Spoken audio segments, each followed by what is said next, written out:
Ever wondered how bizarre the world used to be? Believe it or not, things like selling your spouse or using heroin as medicine were once perfectly legal.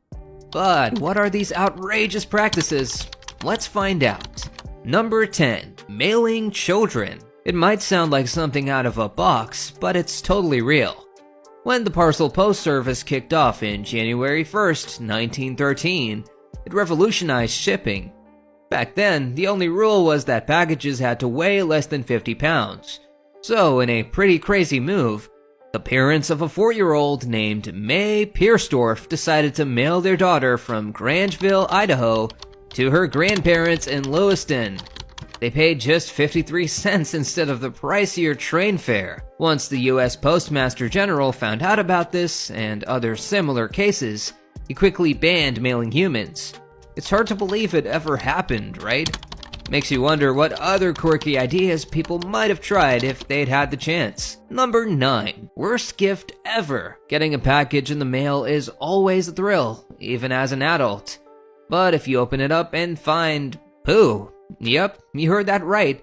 Mailing poop is actually legal.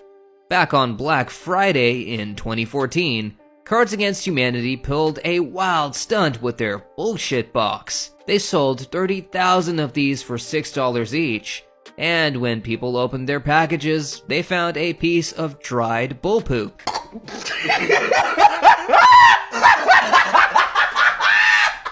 Seriously, who thinks of this stuff? But Cards Against Humanity isn't alone in this weird niche.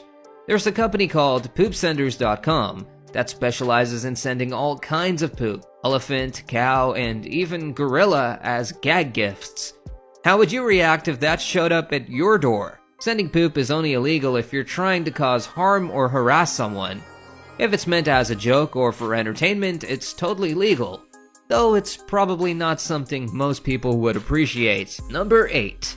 I've got a bone to pick with you. It's pretty new for buying stuff online, but they have really taken over a niche that eBay kicked it out in 2016. Selling human bones. Crazy, right? The only bones you can't sell are those from the Native Americans. Everything else, it's totally legal if you say it's for scientific reasons. Besides private collectors on Facebook, there are businesses where you can get both real and fake bones. Want a replica of a Cro-Magnon skull? That'll be $195, but if you're after a real skull, you might drop $1,500 or even more from other places. Pretty wild. What's even more unsettling is that human bones used to be a hot commodity in India. There was a dealer who had 1,500 child-sized skulls in one shipment and never explained where it came from. Yikes. That led to a ban on exporting human remains in India back in 1985. Even China picked up the slack. But it got so bad that people were being murdered just to meet the demand, and was eventually banned in 2008. Still, in the US, buying human remains is legal and there's definitely a market for it. Isn't that just bizarre? Number 7.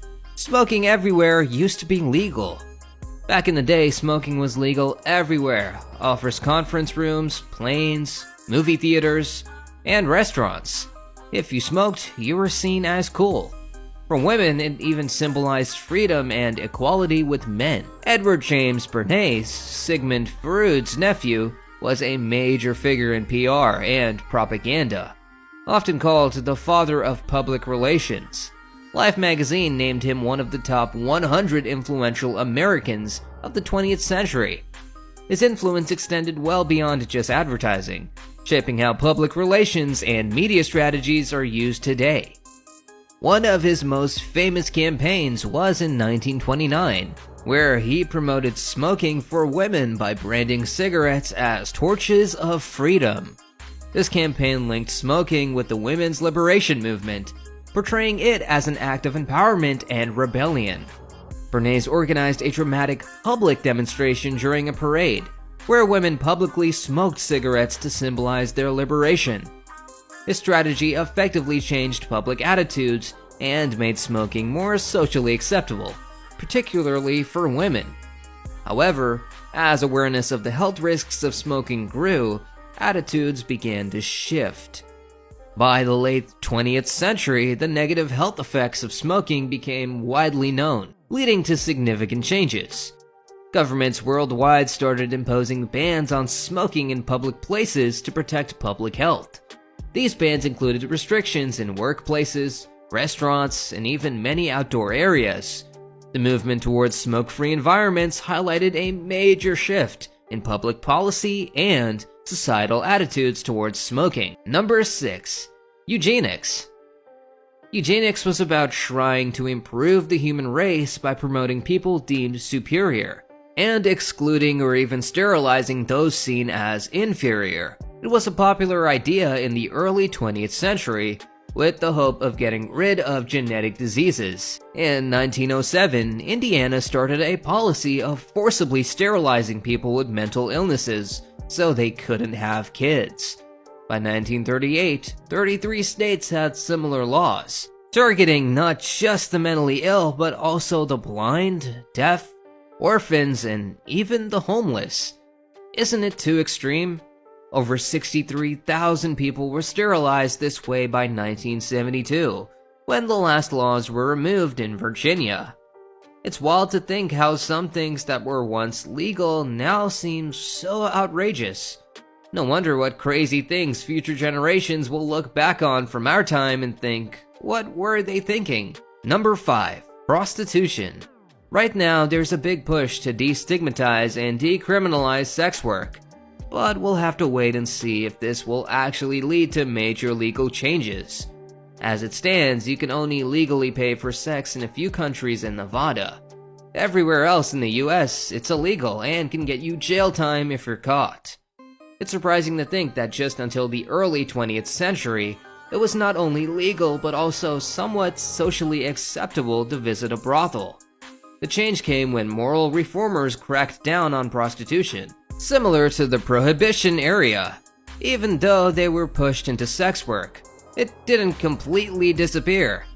It's fascinating how laws evolve, don't you think? Number 4. Dueling.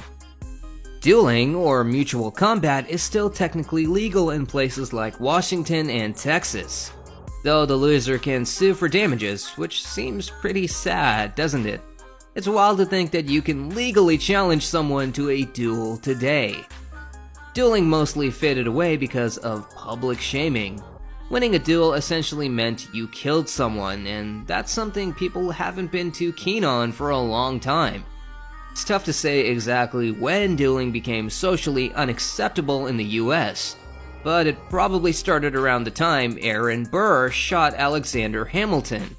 Even though dueling stuck around for a while, like when the Navy lost more officers to duels than combat in the early 1800s, it eventually faded as people preferred financial battles in court. It's much safer to sue someone than to duel, after all.